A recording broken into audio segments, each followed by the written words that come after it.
Hi, I'm Carl Azus. Welcome to part 2 of our 2-day series on distracted driving. Yesterday's report by Kelly Wallace gave you a sense of the problem and the impact it can have on drivers and victims. But it's not going away overnight. Though 46 states and the U.S. Capitol have bans on texting while driving, people still do it. And today we're looking at why and how technology itself could be one solution to the problem.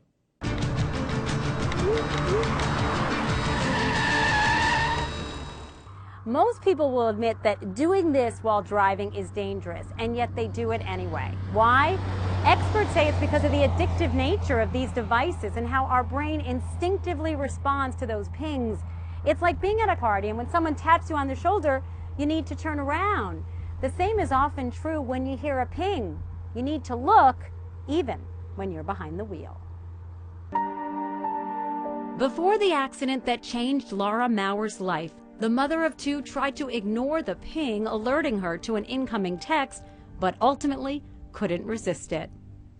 It's not like I got in my car and thought, I'm going to drive distracted and hit somebody today. That's not what I was out to do. Looking at that text would cause her to crash into a tractor here in rural Iowa, taking the life of a 75-year-old man. The reason why she answered that ping is because she felt compulsed or felt a compulsion in order to answer it.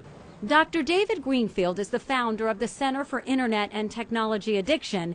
He says most of us would probably have done the same thing and looked at that text. I think that conservatively, 60–70% of people are probably doing it with some frequency. What does that mean? That means that it's just Russian roulette, that some of those people are going to have accidents, some of those people are going to be killed, and some of those people are going to kill or hurt somebody else. So is that a huge problem? I think it is. Do I think it's a public health issue? Yes, I do. Our smartphones are affecting our brains without us even knowing it. When we hear the ping of an incoming text, social media update, or email, our brains get a hit of dopamine, a chemical that leads to an increase in arousal, energizing the reward circuitry in our brains. And that expectation of a reward, who's texting me, who tagged me on social media, leads to a higher burst of dopamine than the reward itself. This reward circuitry is old as time. When our brains are in an elevated dopamine state, caused by the expectation of a text or status update, the activated brain reward center shuts down access to another part of the brain, the prefrontal cortex, where most of our judgment occurs. The parts of the brain that say, okay, how important is this text? Is this text worth dying for? Is this text worth killing somebody else for? The answer, of course, logically would be no, but if you have less access to that part of your brain, then you're not really using your judgment. And while it may seem safer, using a phone hands-free can be just as dangerous. Using a handheld or hands-free device while driving, one study showed, resulted in a slower reaction time than if you were legally drunk. Simply put, we can't focus 100% of our attention on two things at once. When we're online, in whatever portal we're using, I don't think we're really operating in the present. We are out to lunch to some extent. Our brains also have a way of fooling us. Every time we look at social media or text or do anything else while behind the wheel and nothing bad happens, we think we will be safe if we do it again. Why is it so darn hard to put the phone down, to not check, to ignore the ping? Why would you put something down that's pleasurable? Because you know it's dangerous? And you know what? My message is you got to know that. You got to know that it's bigger than you.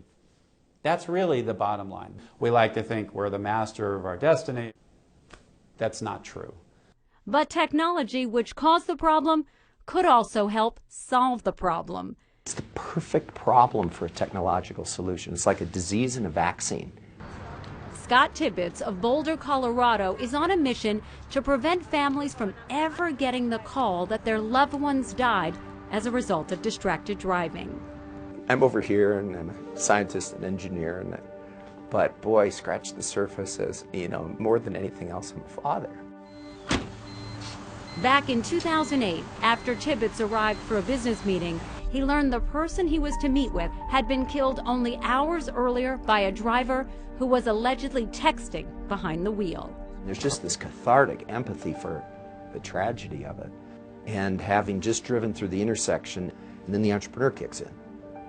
Wow, maybe there's a solution, maybe it's technical, maybe there's an invention that could do this, that could save a lot of lives. Tibbetts' answer is called Groove, a little device that plugs into your car underneath the steering wheel.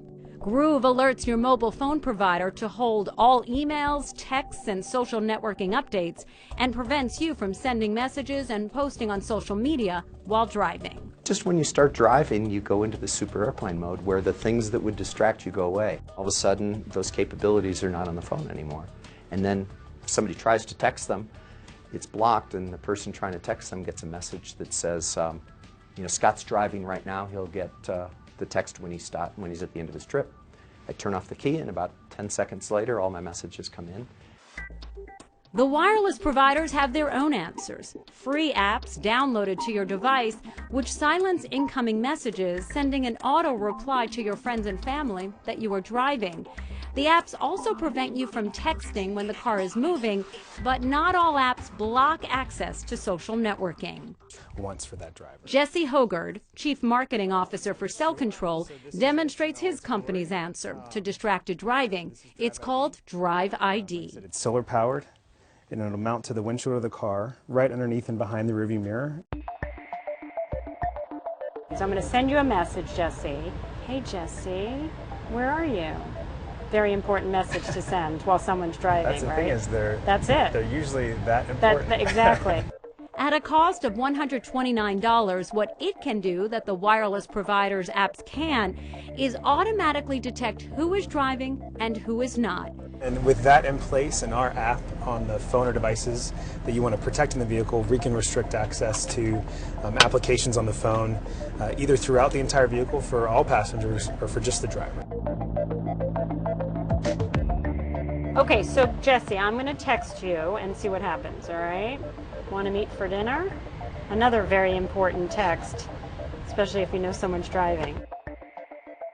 When I texted you those important messages, I got that. Jesse is currently driving and will respond to your message when the trip ends. Let people know they're not being ignored and that your friend, your kid, your colleague is being responsible.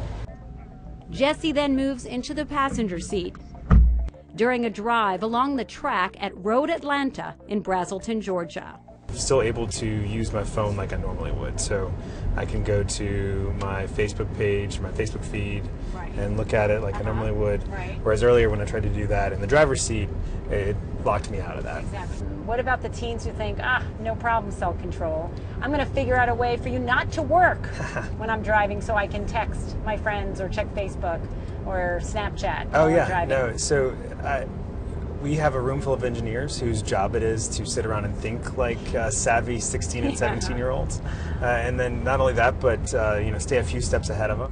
But ultimately, the technology to stop any driving while distracted may be the technology that lets drivers enjoy all the distractions they want. Technology which removes the need for any drivers at all. Autonomous vehicles are the new technology that will solve that problem, because if you have an autonomous vehicle that doesn't require you to attend, then you can talk on the phone all you want and do whatever you want.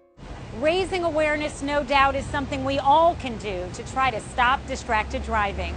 For more information on our series and this critical issue, please go to CNN.com/distracteddriving. Thanks so much for watching. I'm Kelly Wallace.